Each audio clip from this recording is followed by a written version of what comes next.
notre Dieu. Si notre Dieu est pour nous, qui pourra nous arrêter?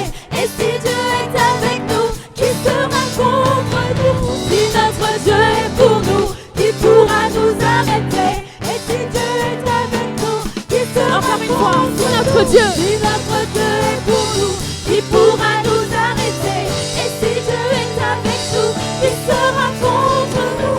Si notre Dieu est pour nous, qui pourra nous arrêter? Et si Dieu est Rappelez-le à votre âme.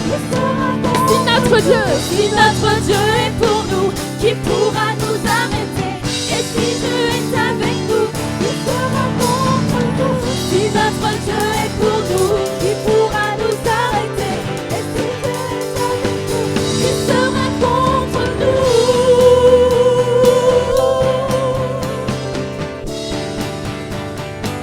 Qui sera contre nous?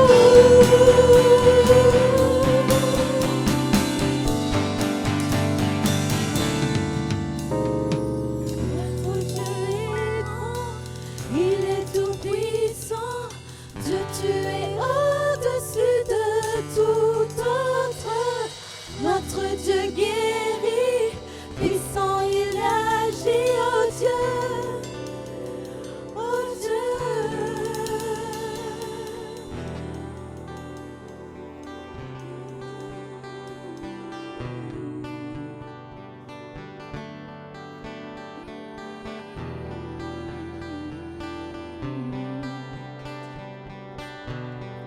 Qui sera contre nous? Qui sera contre nous? Plus grand celui qui est en moi que celui qui est dans le monde. Qui pourra se tenir contre nous? L'Éternel des armées est de notre côté.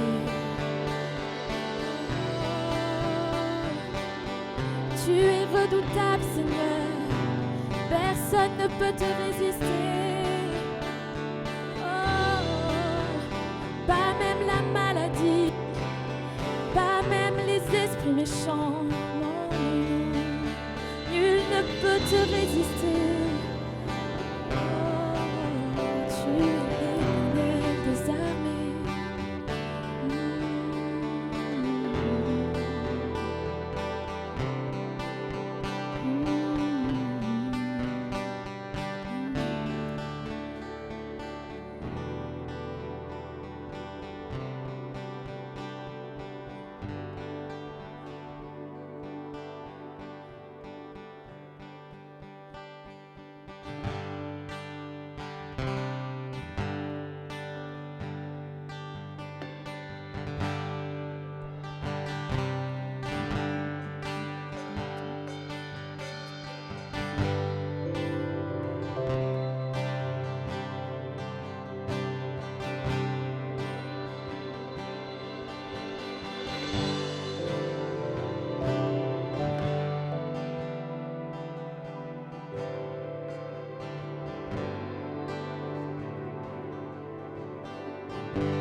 Tout-puissant tu règnes, Seigneur.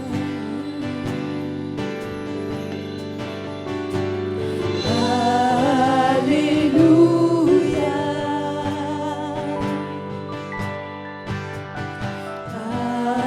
Alléluia. Ô Seigneur Dieu Tout-Puissant tu règnes. Alléluia. Alléluia. Saint, Saint, Saint. Saint, Saint, Saint. Saint, Saint. Tu es Saint, Seigneur, Dieu Tout-Puissant. Digne est l'agneau. Tu es digne, digne est l'agneau. Tu es saint, tu es saint. Saint, Saint.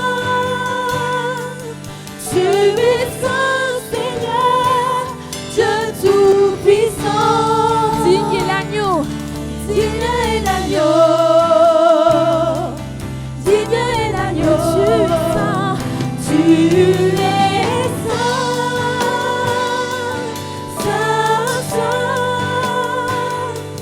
Tu es saint, Seigneur, Dieu Tout-Puissant. Digne est l'agneau.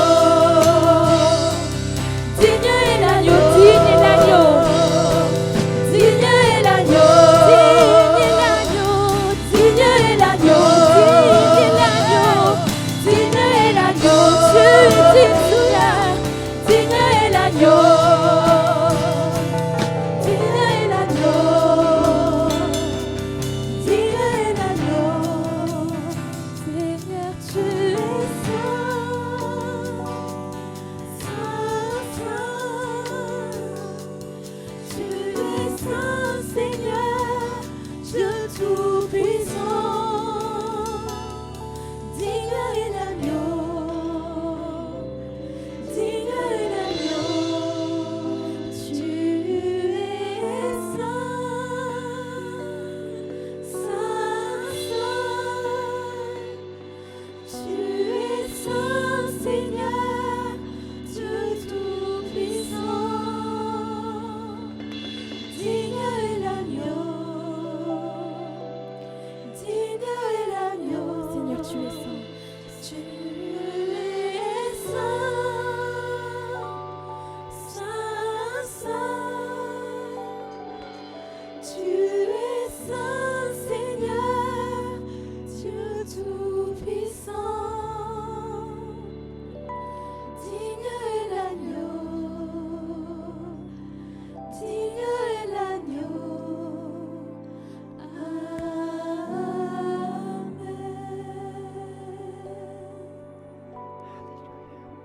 Saint, Saint, Saint. Saint, Saint, Saint.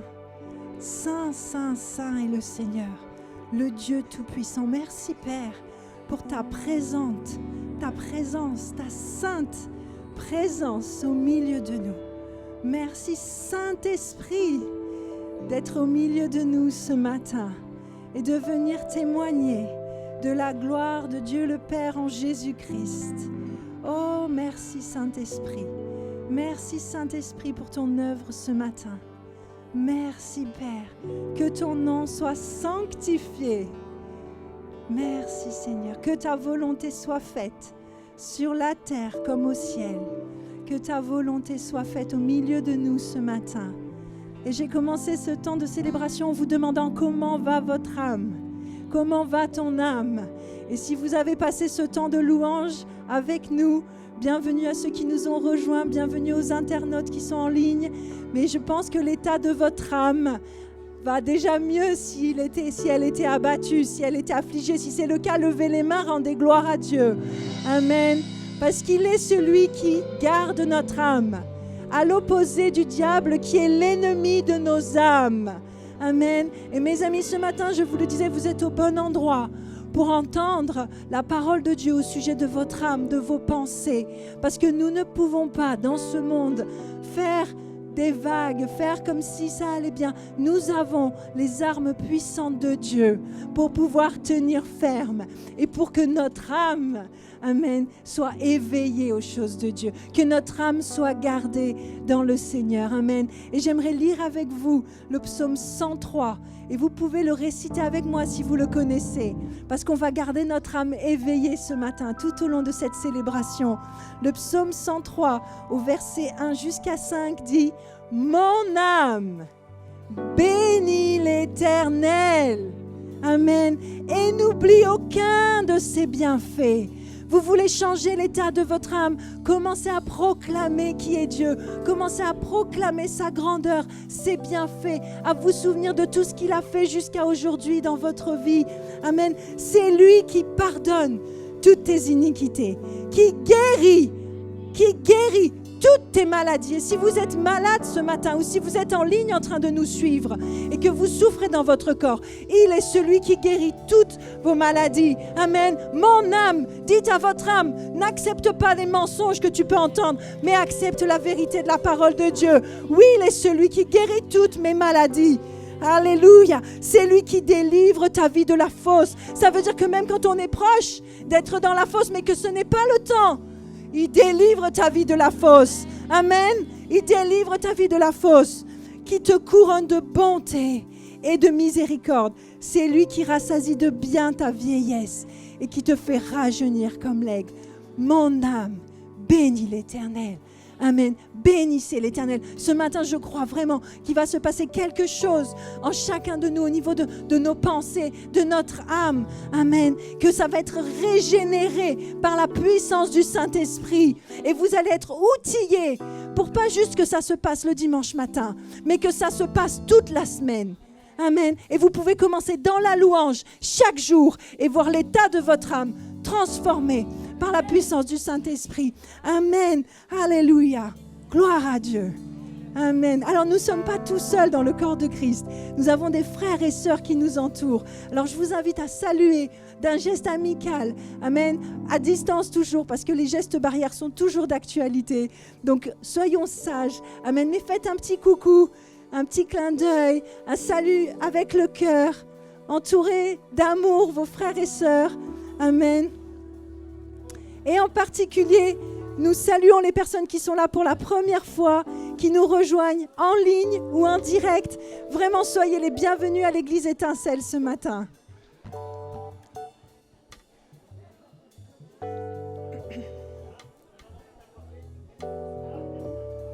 Amen. Si vous êtes bienvenus, ravis d'être avec vous ce matin, n'hésitez pas après de passer par la bande d'accueil pour avoir plus d'informations. Amen. Alors, avant de passer à quelques annonces, amen, je vous invite juste à rester debout et on va soutenir certains frères et sœurs dans la prière, amen, qui ne sont pas là aujourd'hui avec nous, mais qui auraient aimé, amen. Et je parlais des gestes barrières, mais vous savez, il faut être vigilant. Il ne faut pas penser qu'on soit vacciné, pas vacciné, qu'on ait déjà eu le Covid ou pas eu le Covid. On est immunisé avec le Seigneur par sa grâce, mais on doit être sage, amen. Et on va prier pour nos frères et sœurs ce matin qui sont attaqués dans leur corps. Amen. Alléluia. Seigneur, nous te présentons nos frères et sœurs ce matin qui n'ont pas pu être là avec nous, Seigneur, parce qu'ils sont attaqués dans leur corps. Mais nous savons ce que dit ta parole. C'est par les meurtrissures de Jésus que nous avons été guéris, Seigneur. Et nous te remercions pour la santé dans tout leur corps, pour la guérison qui est agissante maintenant par la foi, Seigneur.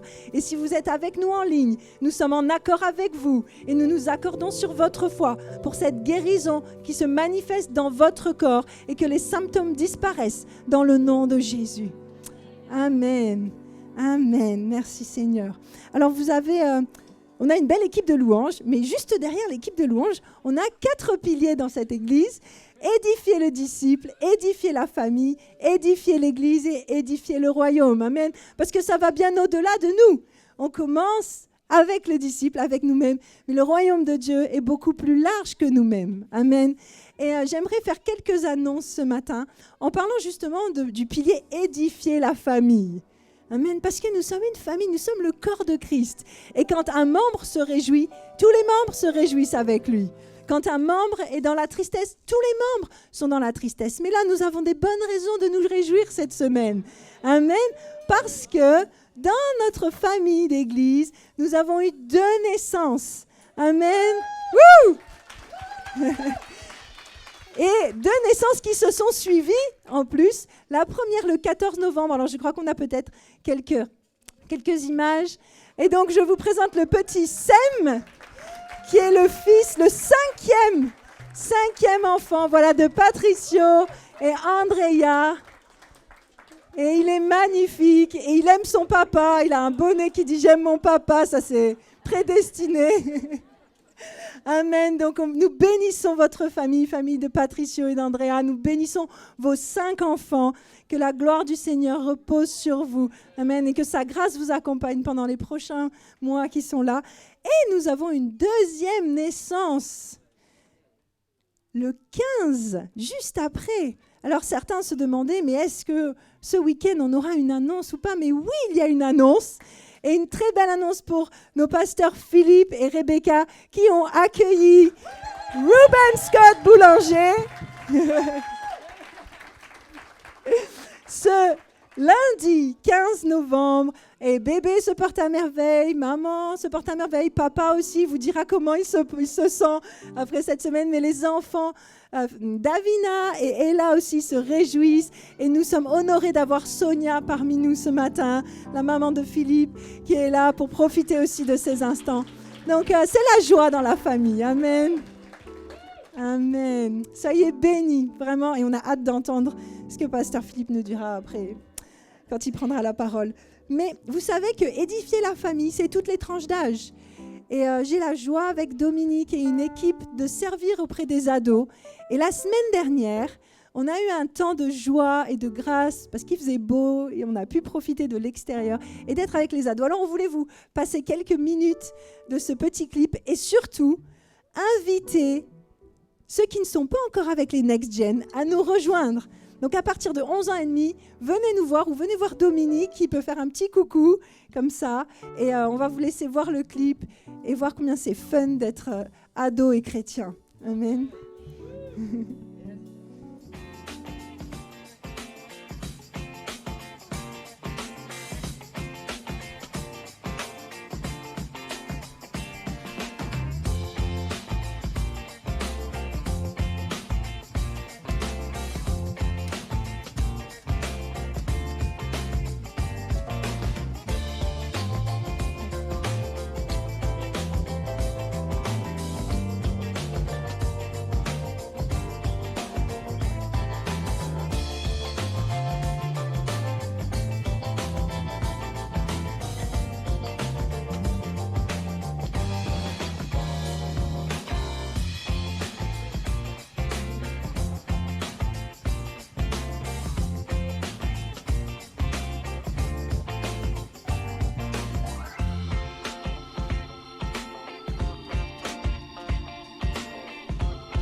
Alors, notre thématique, c'est la création. Et on prend du temps avec les ados actuellement pour voir ce qui nous entoure, apprécier la création de Dieu. Et revenir à l'origine de toute chose. Hein. Même les chiens ont droit à la photo.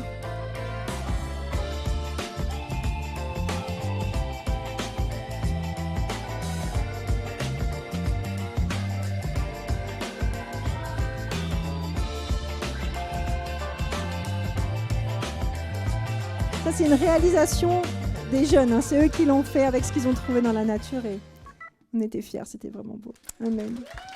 Donc, n'hésitez pas. Et si vous avez à cœur aussi de servir parmi cette tranche d'âge, venez nous voir, vraiment, parce que c'est une joie, c'est vraiment une grande joie d'être parmi la jeunesse. Amen. Alors, on a parlé de édifier la famille, mais il y a d'autres piliers.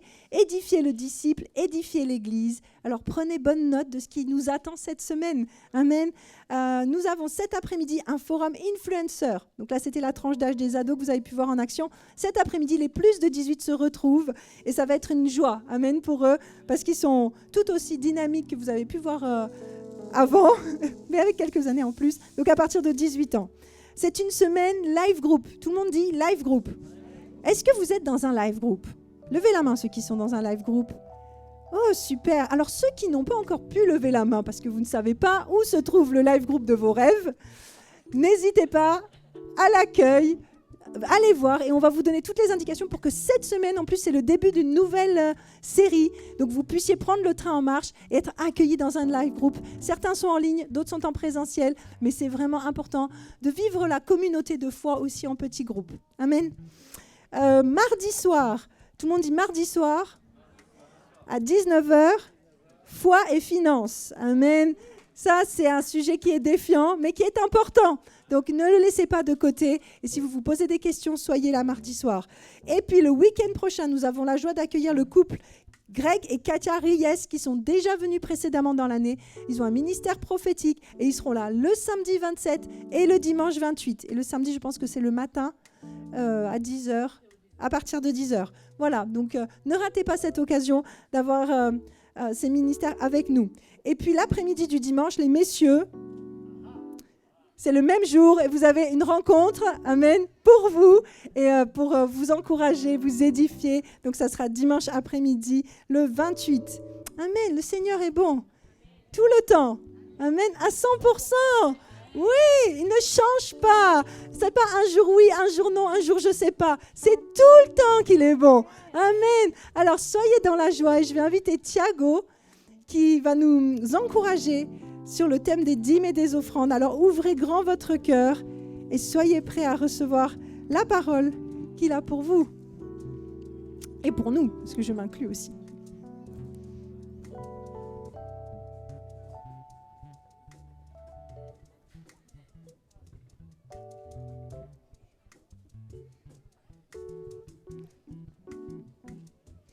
Merci Thiago.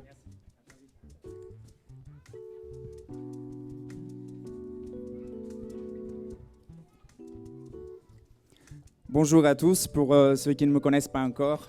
Moi, je suis Thiago et c'est ma fille, Esther, qui est ici avec moi sur l'estrade. Je pense que j'ai déjà parlé de ce thème-là, mais j'aime bien un mot que Pasteur Philippe nous dit, c'est que la répétition, c'est le moteur de l'apprentissage. Donc, je vais vous parler à nouveau sur le thème « Apprendre à donner selon le cœur de Dieu ». Beaucoup de fois, et je parle pour moi-même, quelquefois on peut donner sans être aligné selon le cœur de Dieu.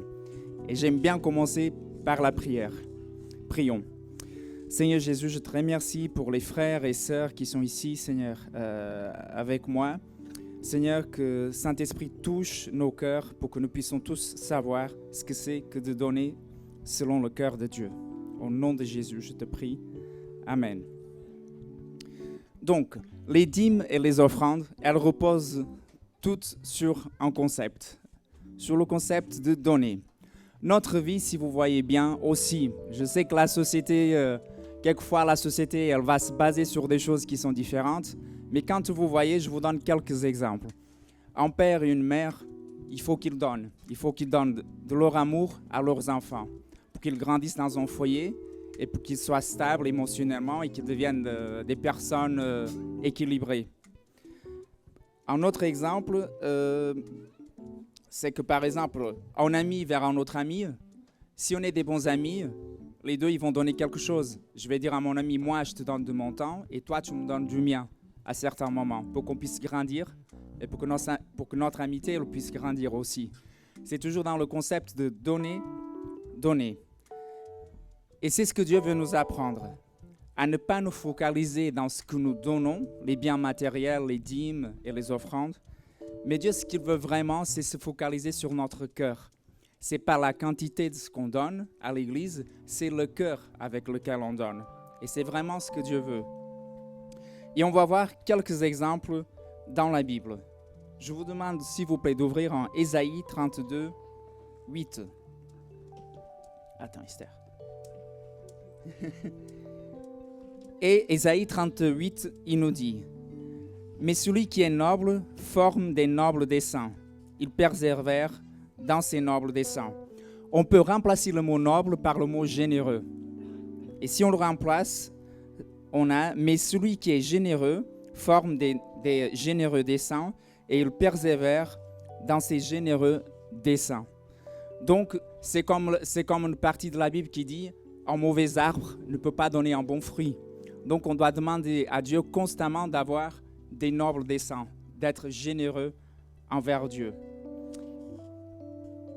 Et si nous voyons, le plus grand don que nous voyons dans la Bible, c'est le don quand Dieu donne son Fils.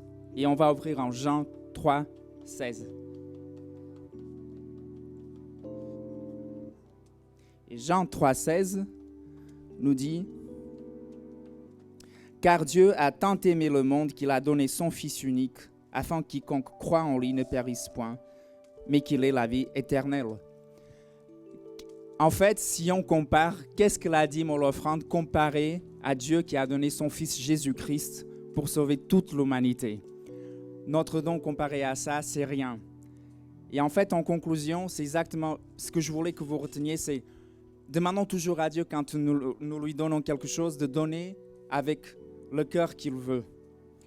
Vous pouvez libeller un chèque à l'ordre de l'Église Étincelle, vous pouvez faire un don par PayPal et vous pouvez donner directement ici, en espèces. Que le Seigneur vous bénisse et je vous laisse avec notre splendide équipe de louanges. Soyez bénis. Amen.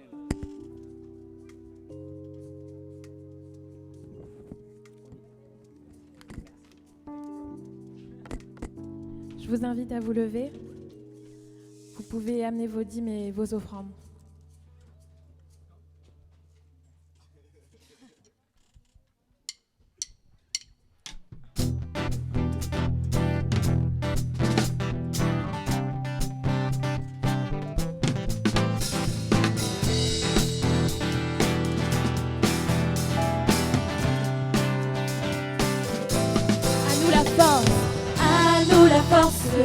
La joie du Seigneur, à nous la puissance, par son bras puissant. À nous la force, la joie du Seigneur, à nous la puissance, par son bras puissant. À nous la force, à nous la force, la joie du Seigneur, à nous la puissance, par son bras puissant. À nous la force, la joie du Seigneur, à nous la puissance, par son bras puissant. Faisons monter, monter un parfum de louange. Faisons monter, monter notre adoration. Faisons monter, monter un parfum de louange. Faisons monter, monter notre adoration.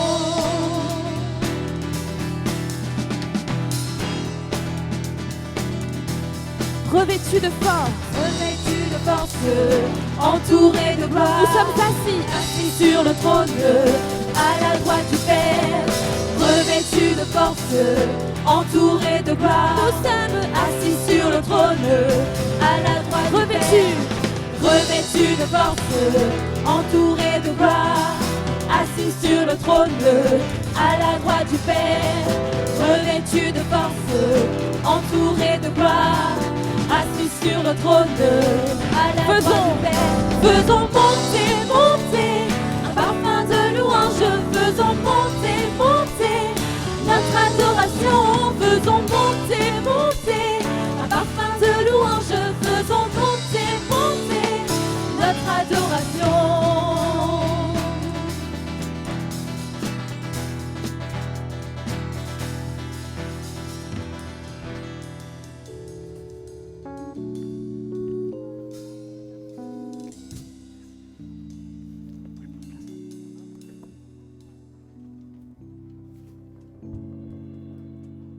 Voilà, veuillez prendre place, s'il vous plaît. Maman, viens me voir. Viens, maman. Viens. J'ai ma maman qui est là. Et elle va repartir bientôt, donc je voulais quand même vous la présenter. Viens, maman.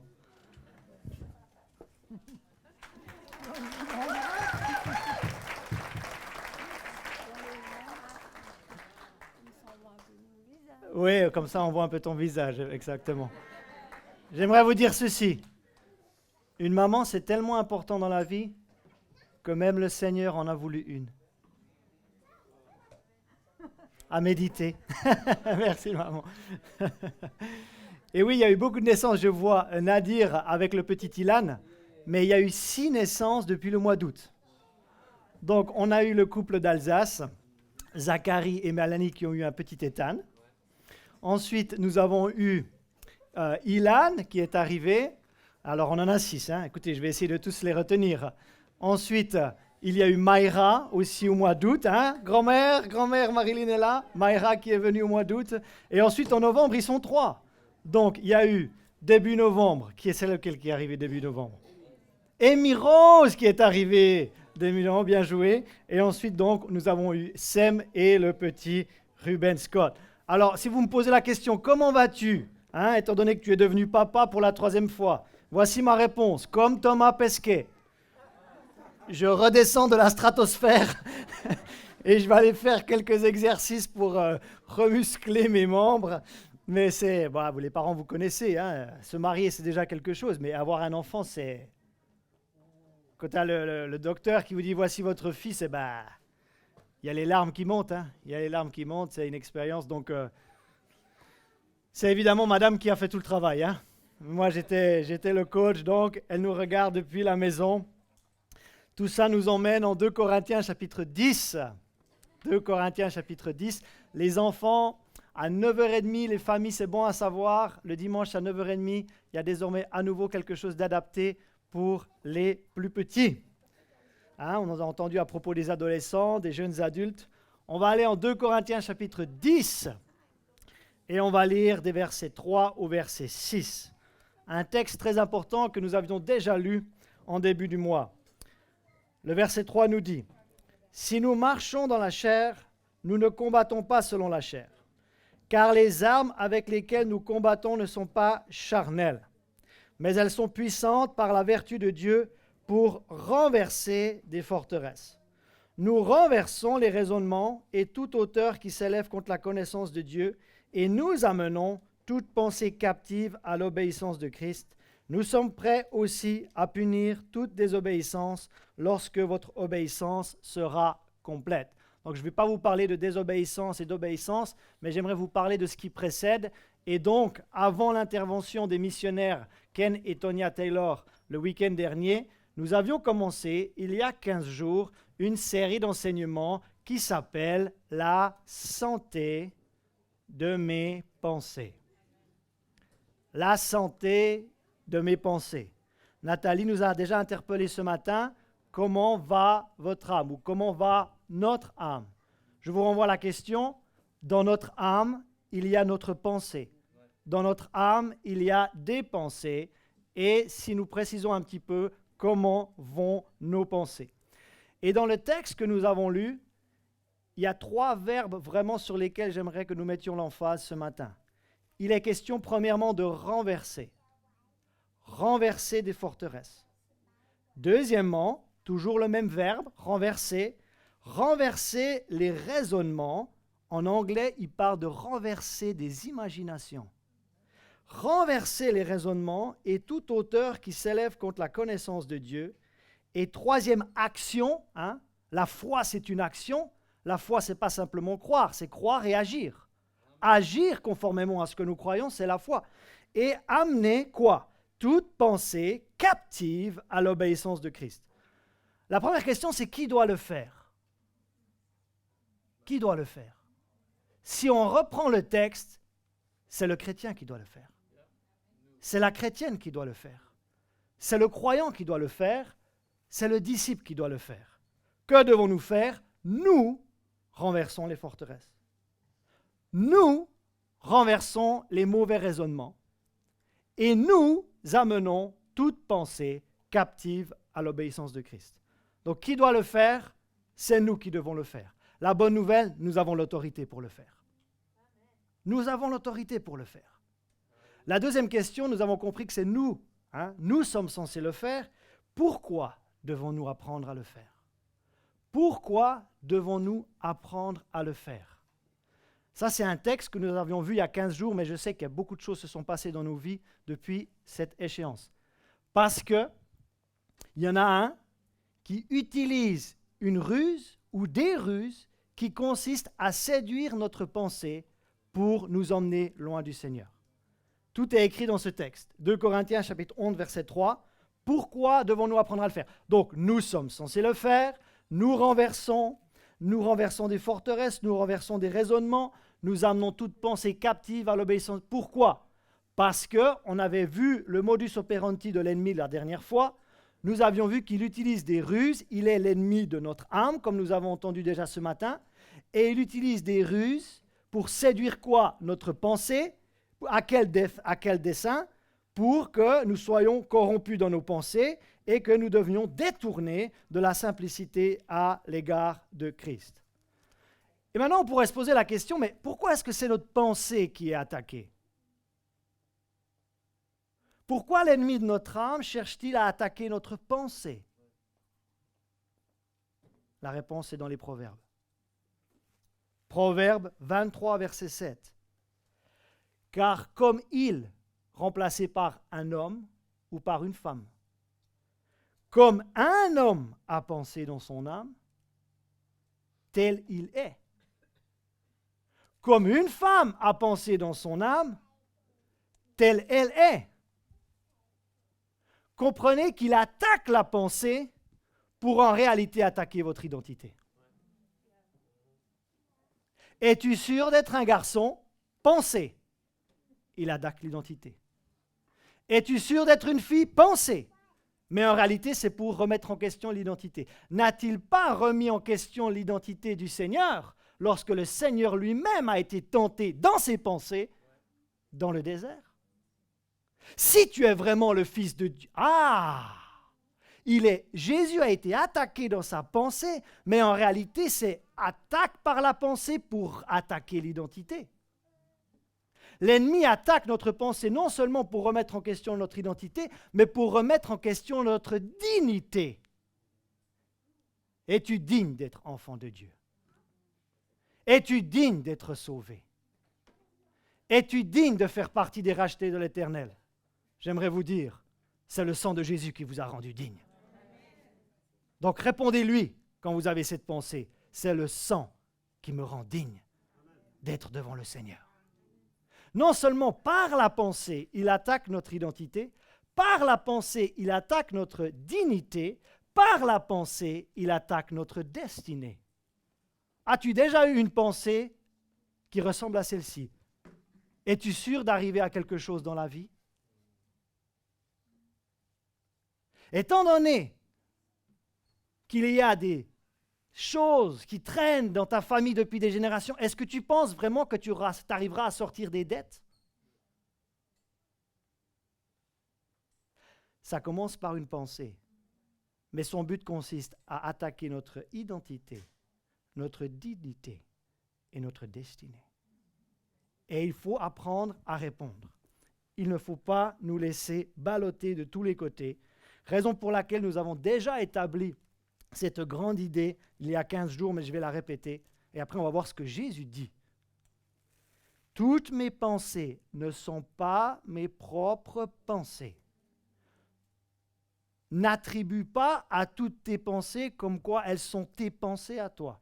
Non, il y a des pensées qui se sont infiltrées, qui sont de la ruse, qui cherchent à séduire.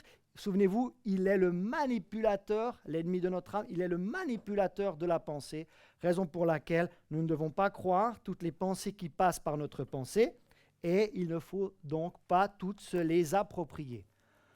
Maintenant, le Seigneur Jésus, est-ce qu'il a parlé des mauvaises pensées? Je me suis posé cette question, parce que là, on parle de Paul. Mais est-ce que le Seigneur lui-même a parlé au sujet des pensées? La réponse est oui, et j'ai trouvé ça en Matthieu chapitre 15. Et le Seigneur est en train d'enseigner que ce qui souille, ce n'est pas ce qui rentre, mais c'est ce qui sort. parce qu'il y a certains religieux qui étaient en train de commenter, oui, mais tes disciples, pourquoi ils ne se lavent pas les mains? Et le Seigneur dit, écoutez, ce n'est pas ce qui rentre qui nous souille, c'est ce qui sort de nous qui nous souille. Et il est en train d'enseigner sur ce sujet. Écoutez Matthieu 15, versets 18 à 20, qu'est-ce que le Seigneur dit sur les pensées? Nous parlons de la santé de nos pensées. Mais ce qui sort de la bouche, Jésus dit, vient du cœur. Et c'est ce qui rend l'homme impur. Vous voyez que ça passe du cœur à la bouche et pas de la bouche au cœur. En effet, c'est du cœur que viennent les mauvaises pensées. Et regardez ce qui suit. Les meurtres, les adultères, l'immoralité sexuelle, les vols, les faux témoignages, les calomnies. Voilà ce qui rend l'homme impur, Jésus dit. Mais manger sans s'être lavé les mains, parce que c'est de là d'où part cette discussion, cela ne rend pas l'homme impur, dit-il.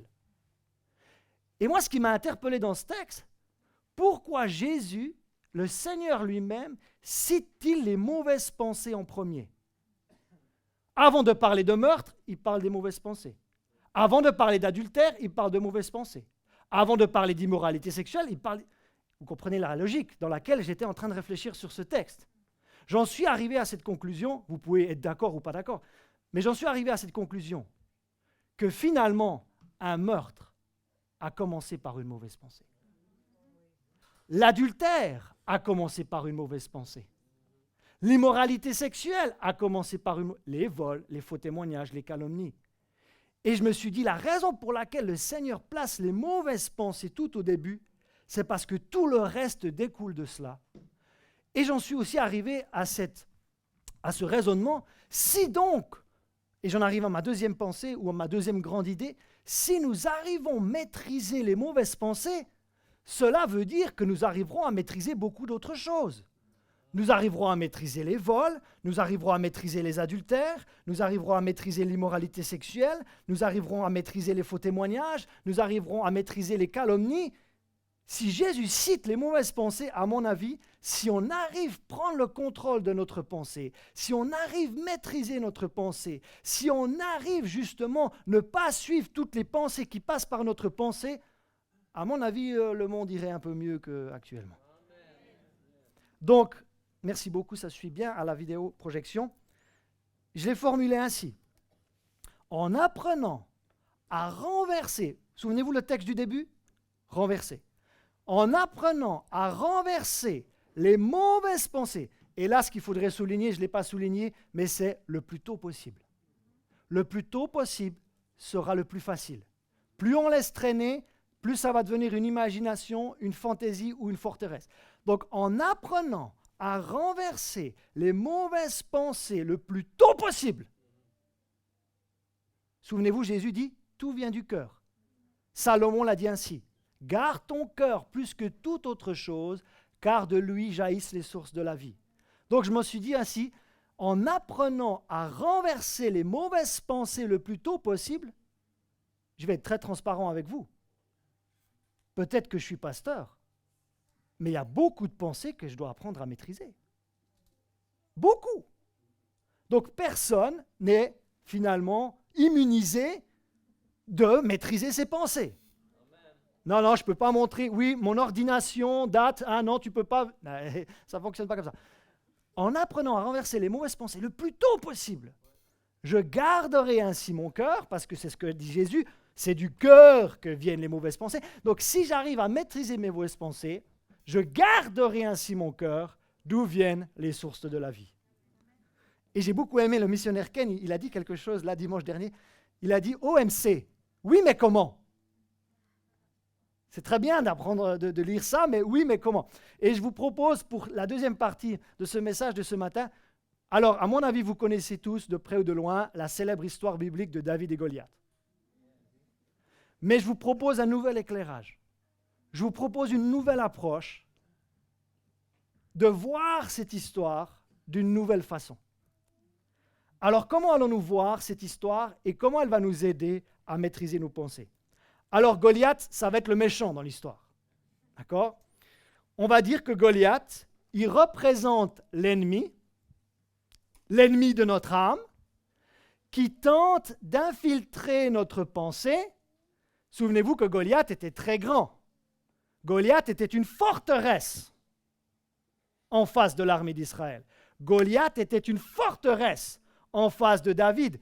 Comprenez ceci, que l'ennemi de notre âme veut infiltrer, manipuler notre pensée, que cette pensée ne reste pas une pensée, mais qu'elle devienne une fantaisie, une imagination, jusqu'à ce que ça devienne une forteresse.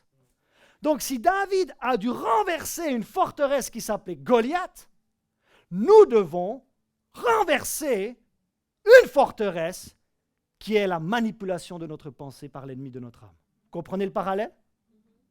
Donc, Goliath représente l'ennemi qui tente d'infiltrer notre pensée pour y établir une forteresse et qui est donc à renverser le plus tôt possible. Où je sens qu'il y a des Goliaths dans notre pensée à renverser. Mettez-vous dans ce contexte. Il y a un Goliath, mais idéalement, c'est plus facile de renverser quelqu'un qui est plus petit et qui est moins armé. Mais si la pensée a trop mûri, si c'est devenu une imagination, une fantaisie jusqu'à devenir une forteresse, ça devient un Goliath à renverser. Mais la bonne nouvelle, c'est que David a su le renverser. Et il ne l'a pas fait avec des armes naturelles. Il a compris que c'est un combat spirituel. On va y arriver. Alors l'armée d'Israël, on va dire que ça représente quelqu'un qui tarde beaucoup trop à renverser les forteresses et les raisonnements et qui tarde à emmener toute pensée captive à l'obéissance de Christ. Vous êtes défié dans votre identité? Vous tardez. Vous êtes défié dans votre dignité? Vous tardez. Vous êtes défié dans votre destinée? Vous tardez. À quelle pensée? Oh, de toute façon, dans ta famille, on ne se marie jamais, tu ne te marieras jamais. Tu laisses, tu es comme l'armée d'Israël, passif, passif, passif. Au début, c'est qu'une pensée, mais après, ça peut devenir une fantaisie, voire une imagination, jusqu'à devenir une forteresse. Donc l'armée d'Israël, c'est le chrétien ou la chrétienne passif ou passive devant l'allégation qui est jetée dans sa pensée. Maintenant, on a un bon exemple, David. David représente le chrétien ou la chrétienne qui a une pensée aiguisée, l'épée à double tranchant, et qui ne se laisse aucunement, j'ai dit aucunement, séduire par les ruses du diable. Vous avez compris les trois personnages? Goliath est l'ennemi de notre âme. L'armée d'Israël est le chrétien ou la chrétienne passif. David est celui qui ne va pas laisser un cercle vicieux s'installer dans sa pensée jusqu'à ce qu'elle se devienne une forteresse. Et David est celui qui renverse des forteresses comme... C'est qui doit le faire? Souvenez-vous, c'est qui? C'est nous, hein? Nous renversons les forteresses, nous renversons les raisonnements et nous amenons toute pensée captive à l'obéissance de Christ. Donc maintenant, comment Goliath a-t-il procédé? Exactement de la même façon que le diable fait aujourd'hui avec les chrétiens. 1 Samuel 17, versets 10 à 11. Le Philistin, je sais que vous connaissez l'histoire, mais on amène une nouvelle approche. Le Philistin dit encore, « Je jette en ce jour un défi à l'armée d'Israël. Donnez-moi un homme et nous nous battrons ensemble. » Saül et tout Israël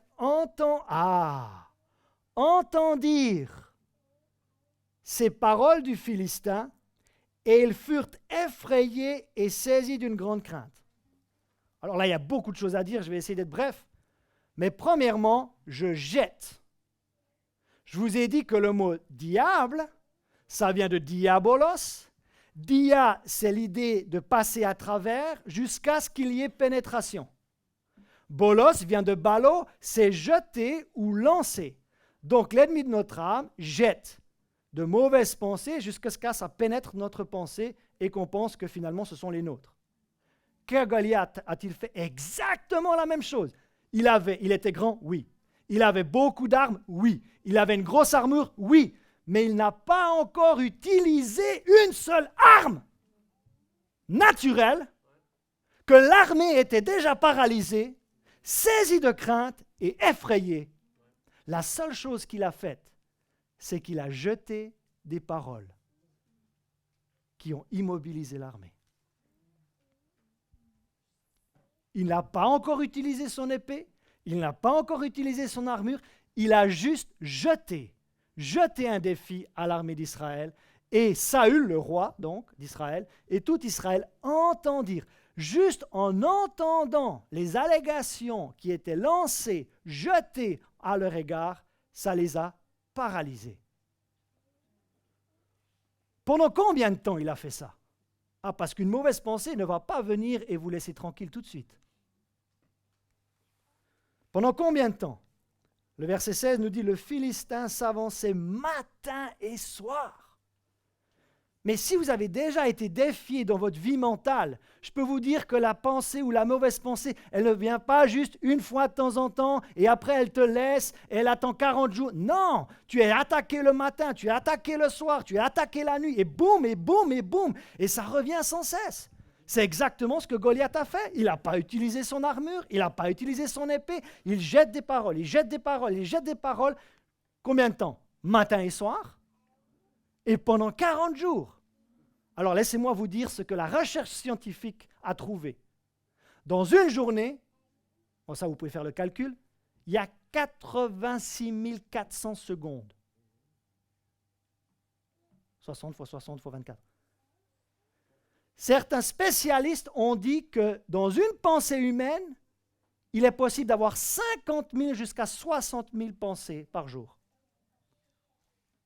Donc s'il y a 86 400 secondes, ça veut dire que toutes les secondes, virgule 3, il y a une pensée qui arrive.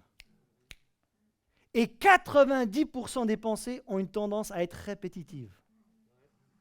J'ai lu, je suis presque à la fin, d'un pasteur chevronné, très expérimenté, qui a vécu quelque chose de très difficile dans sa santé mentale, et il en parle, il a eu des apparitions du Seigneur, etc.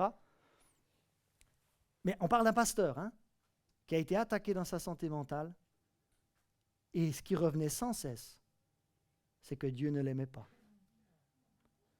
Donc, dans 2 semaines, après les invités, je pense terminer cette série en vous communiquant comment méditer la parole de Dieu, mais comment méditer sur l'amour de Dieu. Parce qu'une des choses qu'il a libérées, c'est de méditer l'amour de Dieu le concernant. Parce que chaque pensée mais c'était un harassement. Comme quoi il n'était pas aimé de Dieu et comme quoi il avait un mauvais esprit en lui. Tout ça qui revenait. Et après, il partage tout son parcours. Là, j'arrive gentiment à la fin du livre. Mais tout ça pour vous dire que on doit tous apprendre à maîtriser notre pensée. Et pendant combien de temps? Maintenant, comment l'armée a-t-elle réagi? En fait, elle n'a pas réagi face à ces attaques verbales. À la vue de cet homme, le verset 24 nous dit « Tous ceux d'Israël s'enfuirent devant lui et furent saisis d'une grande crainte. » L'armée n'a pas vraiment réagi. Et c'est comme si je suis attaqué dans ma pensée. On a expliqué qu'il pouvait y avoir 50 à 60 000 pensées dans une pensée humaine par jour. Si on ne réagit pas, finalement, ça commence à s'infiltrer. Et souvenez-vous, la pensée va devenir une croyance, la croyance va devenir un acte, l'acte va devenir une habitude et l'habitude va devenir un style de vie. Donc, c'est pour ça que la clé, c'est le plus tôt possible. Le plus tôt possible. Maintenant, on va voir comment David, lui, il a réagi. L'armée n'a pas réagi. Comment lui a réagi? J'aimerais vous dire que David n'a pas été épargné. Il a entendu les mêmes choses. On pourrait se dire, David n'a pas entendu les mêmes choses, il n'était pas là. Donc, il a entendu les mêmes choses. Et le verset 23, pendant qu'il parlait avec eux, voici le Philistin de Gath, c'est toujours donc Goliath, nommé Goliath, s'avança entre les deux armées hors des rangs des Philistins. Il tient les mêmes discours de crainte, discours d'effroi, que précédemment, et David les entendit. J'ai juste mis ce texte pour vous dire que David a entendu les mêmes choses que l'armée. Or, David n'a pas tout fait juste dans sa vie, mais là, il est un exemple pour nous, et nous allons voir comment il peut être un exemple pour nous. Ce que j'aime ici avec l'attitude de David, c'est qu'il a su réagir immédiatement. Il a entendu les mêmes choses, mais il n'a pas laissé traîner. Il a dit quelque chose. Il a dit quelque chose. 1 Samuel 17, 26, mais vous pouvez vous dire, mais en quoi dire quelque chose peut-il interrompre le cercle vicieux dans ma pensée? C'est la clé. Et nous sommes de là une église dite de la foi où on insiste beaucoup sur déclarer la parole de Dieu. Mais je peux vous dire que dans la santé mentale, parler, c'est la solution. On avait fait l'exercice en deuxième célébration, dimanche dernier. On avait dit, comptez jusqu'à 10, les yeux fermés dans votre tête. Et après, j'ai dit maintenant, dites-moi votre prénom. Vous m'avez dit votre prénom et je vous ai dit, qu'est-ce qui est arrivé dans votre pensée? On a arrêté de compter. Exactement, vous avez arrêté de compter. Et certaines fois, on essaye tellement souvent de contrecarrer une mauvaise pensée par une bonne pensée. Or, David a dit quelque chose. Et là, je l'ai souligné. David dit aux hommes qui se trouvaient près de lui, que fera-t-on à celui qui tuera ce Philistin et qui ôtera l'opprobre de dessus Israël? Qui est donc ce Philistin? Voyez-vous qu'il a dit quelque chose? Là, il y aurait beaucoup de choses à dire. C'est incirconcis pour insulter l'armée du Dieu vivant. Ce que j'aimerais vous faire comprendre, c'est qu'il y a Goliath qui est devant eux, et Goliath n'a pas utilisé son armure, même s'il avait une grande armure. Il n'a pas utilisé son épée, non. Il a juste jeté, lancé des allégations de fausses croyances, etc., pour faire peur au peuple. L'armée n'a pas réagi, elle a juste encaissé. Et dans notre vie mentale, c'est exactement la même chose. On encaisse. David entend les mêmes choses que l'armée, mais au lieu que le cercle vicieux s'installe dans sa tête, David a tout de suite interrompu le cercle vicieux. Il a tout de suite interrompu le cycle de la pensée. Il a tout de suite décidé, non, je vais dire quelque chose. Donc, quand tu luttes dans tes pensées, dis quelque chose. Parle quelque chose. Moi, je te conseille de parler la parole de Dieu. Moi, je me souviens, j'avais un ami du Nigeria. À un moment, il était dans la chambre, là, quand on était à l'école de disciples. Et tout d'un coup, il était là. Non, je ne retournerai pas dans mon ancienne vie. Non, j'en ai été... Moi, je suis l'Européen qui débarque. Je me dis, vous faites comme ça en Afrique. Ouais. Mais j'ai appris quelque chose de Matthias. Quand il était tenté, il a parlé. Il a prié. Il a déclaré quelque chose. Et c'est ce que David a fait. Il a dit quelque chose. Et il a interrompu. Et là où je voulais vraiment rebondir, ou plutôt atterrir ce matin, j'espère que ça va vous marquer dans le bon sens du terme. Vous avez remarqué que Goliath insultait l'armée? Et ce que j'aime avec David, c'est qu'il n'a laissé personne insulter l'armée et l'insulter. Si je vous posais la question, qui aime être insulté ici? À mon avis, personne. Attention, certaines fois, nous sommes insultés dans notre pensée. As-tu la même réaction? Je sais que vous n'arriverez pas à garder tout ce que je vous ai dit, mais j'aimerais que vous gardiez là. J'ai marqué application. David ne s'est pas laissé insulter dans ses pensées, parce que c'était l'armée qui était insultée. Il ne s'est pas laissé non, il a dit stop à ceci.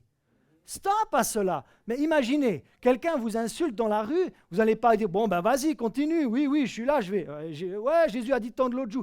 Ben, je vous dirais que dans cet exercice-là, peut-être ne tendez pas l'autre joue. Mais êtes-vous d'accord que personne n'aime se faire insulter? Mais combien de personnes acceptent de se faire insulter dans leur pensée?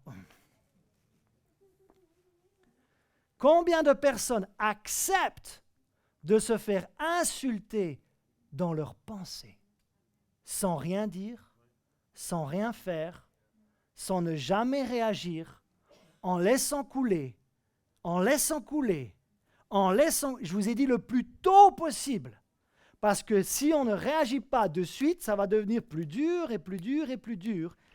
Et pour renverser, c'est qui doit renverser?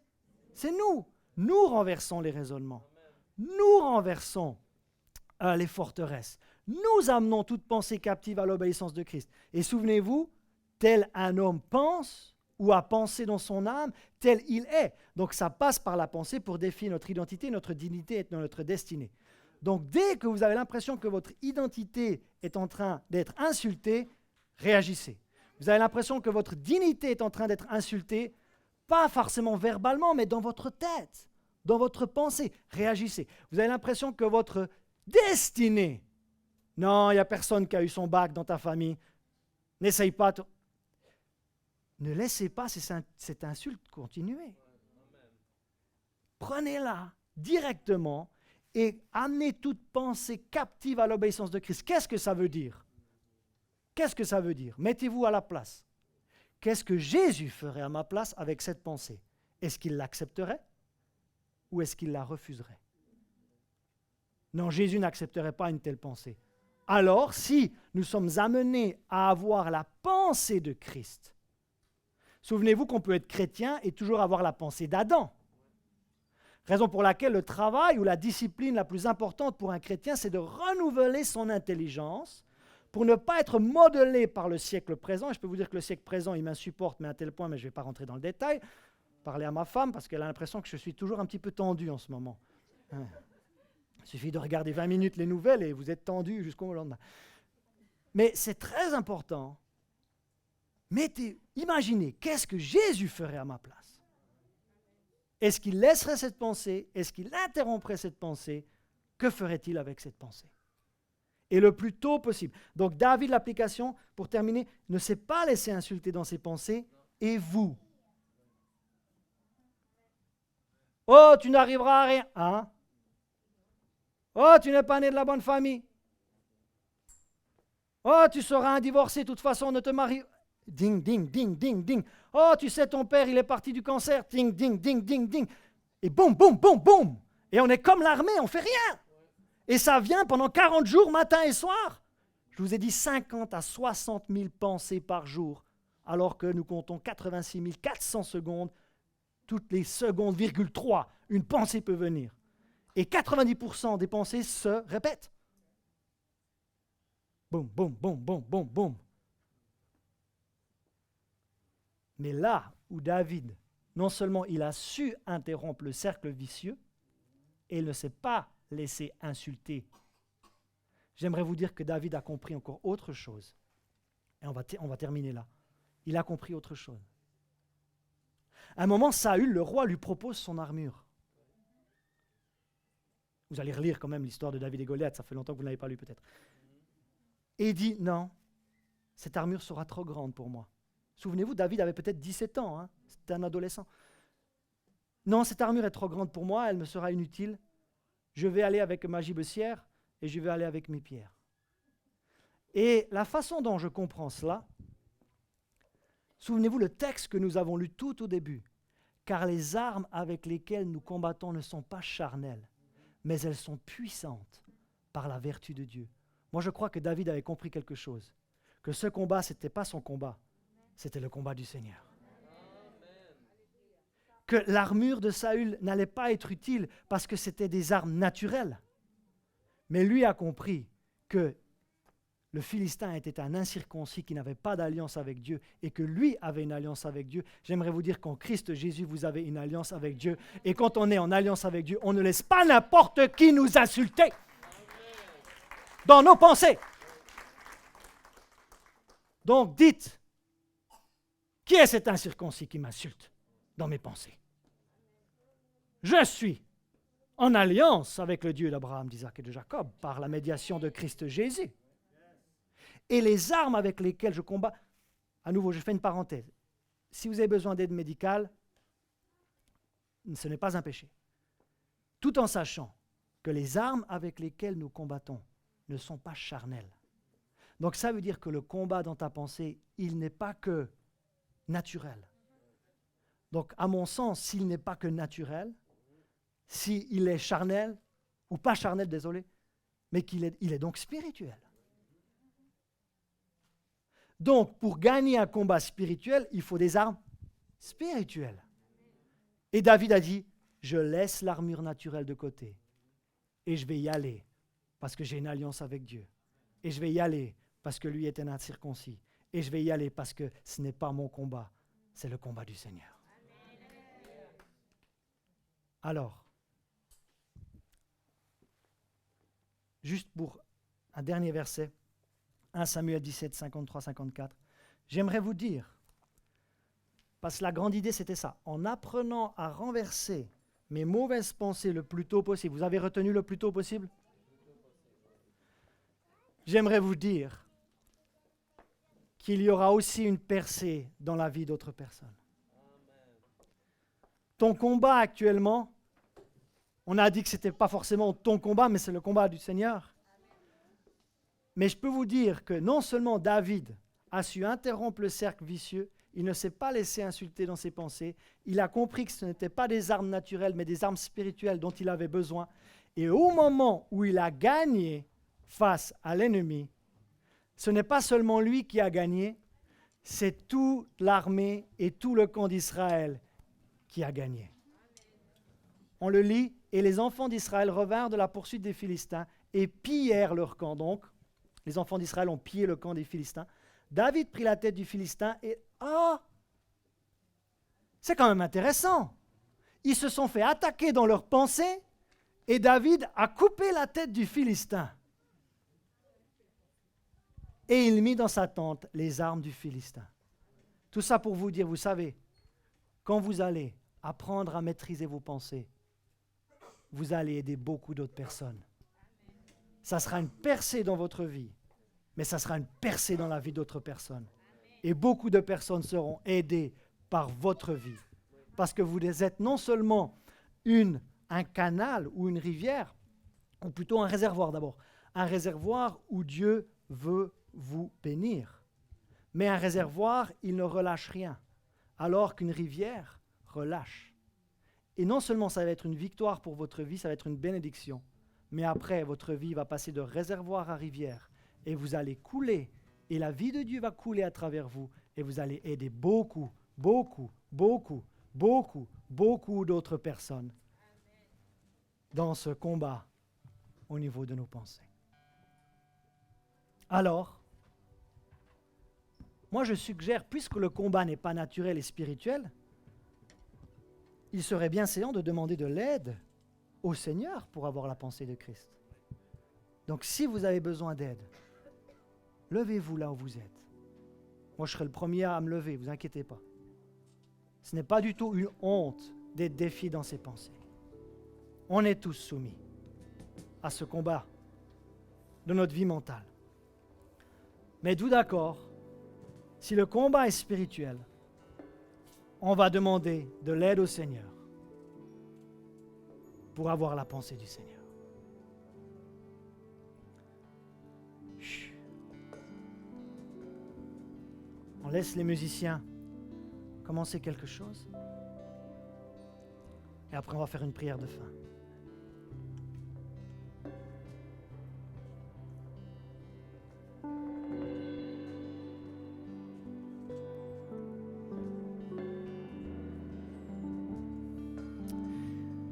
Car les armes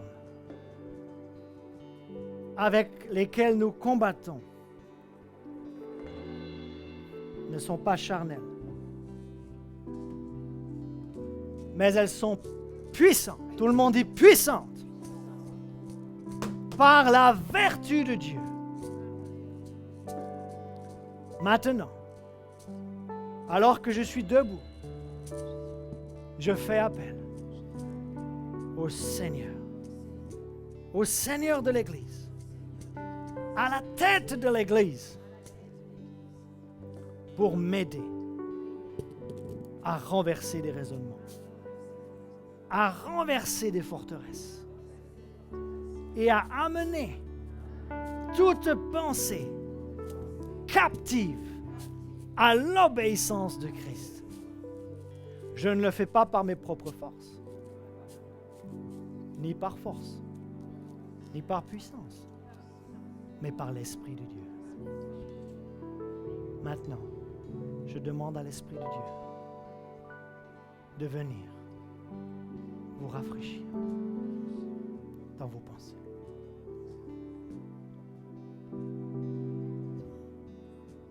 Et que la paix, là c'est juste moi qui continue la prière, et que la paix de Dieu, qui surpasse toute intelligence, garde vos cœurs Souvenez-vous que Jésus a dit, les mauvaises pensées viennent du cœur. Donc, il faut que le cœur soit gardé et que les pensées soient gardées. Je prie maintenant que la paix de Dieu, si vous avez un chant sur la paix de Dieu, ce serait idéal. Que la paix de Dieu, qui surpasse toute intelligence, garde vos cœurs et vos pensées en Christ Jésus. Restez focalisés sur lui, le chef et le consommateur de votre foi. Celui qui l'a commencé, ou ce qui l'a commencé, il va l'accomplir. Mais n'oubliez pas, les disciplines spirituelles d'un enfant de Dieu. Renouveler son intelligence avec la parole du Seigneur. Parlez la parole du Seigneur. Que la paix de Dieu garde vos pensées et votre cœur.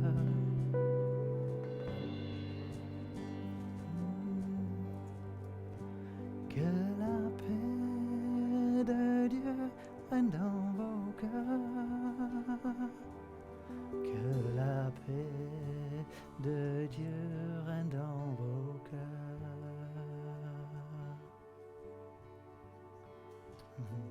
Et tout ce que vous faites en parole et en âme, le faites au nom du Seigneur.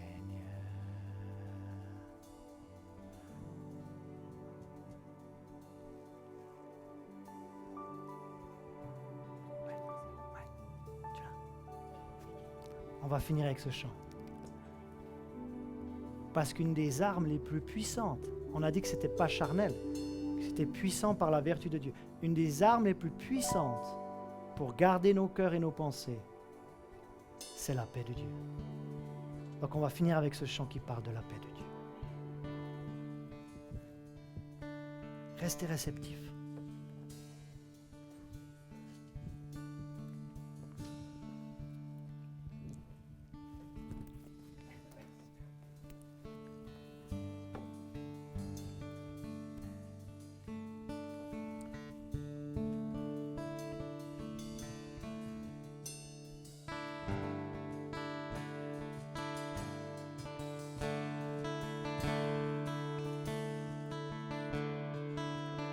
Que la paix du Christ règne dans vos cœurs. Que la paix du Christ règne dans vos cœurs. Et tout ce que vous faites en parole et en œuvre, faites tout au nom du Seigneur. Que la paix du Christ, que la paix du Christ règne dans vos cœurs. Que la paix du Christ règne dans vos cœurs.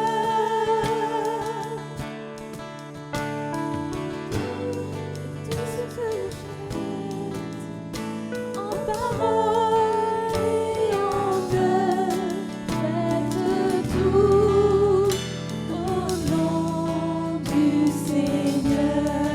Que la paix du Christ, que la paix du Christ règne dans vos cœurs. Que la paix du Christ règne dans vos cœurs.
Je vais relire le verset que le pasteur Philippe a utilisé aujourd'hui en 2 Corinthiens chapitre 10 et je vais vous le lire en version Semeur pour terminer cette célébration. Oui, nous renversons les faux raisonnements ainsi que tout ce qui se dresse présomptueusement contre la connaissance de Dieu.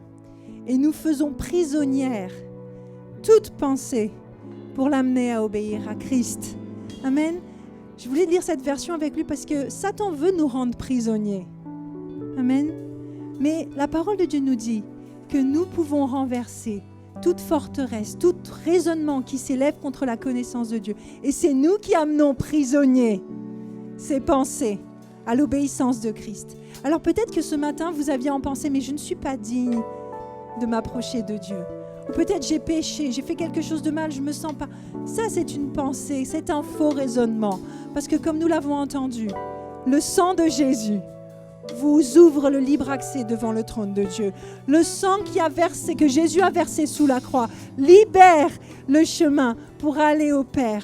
Alors ce matin, je vous invite, si vous aviez des pensées comme ça, qui voulaient vous tenir éloignés du trône de Dieu, de dire non, non, non, j'amène ces pensées à obéir à Christ, à ce que Christ a fait, à la paix de Christ, au sang de Christ qui a coulé, à l'amour de Christ qui a été manifesté. J'amène, et vous pouvez le déclarer ce matin, j'amène toute pensée qui s'élève contre l'obéissance de Christ à se soumettre à la volonté de Dieu. Et aujourd'hui, je suis enfant de Dieu. Je suis aimé. Amen. Je suis accepté. Je suis pardonné. Je suis délivré. Alléluia. Amen. Et si c'est la première fois que vous faites cette déclaration, que vous dites « Je suis enfant de Dieu », oui, je reconnais que le sang de Jésus a été versé pour moi. Alors, présentez-vous à la borne d'accueil, parce qu'on aimerait vous donner un petit peu de littérature et échanger avec vous. Mais repartez vraiment, mes amis, ce matin, en ayant saisi, amen, que votre âme se lève et se tourne vers le Seigneur, que vous avez autorité sur vos pensées. Amen. Comment ? Comme on l'a entendu, en proclamant la parole de Dieu. Amen. En déclarant qui vous êtes en Christ Jésus, en résistant dès le début, sans laisser s'installer en vous quelque chose qui s'élèverait contre l'obéissance de Christ. Amen. Soyez bénis et profondément encouragés ce matin. Je sais que vous avez reçu ce que le Seigneur avait pour vous. Saluez encore une fois nos frères et sœurs dans la foi et repartez dans la joie du Seigneur pour passer un bel après-midi de dimanche. Amen. Que le Seigneur vous garde et à la semaine prochaine.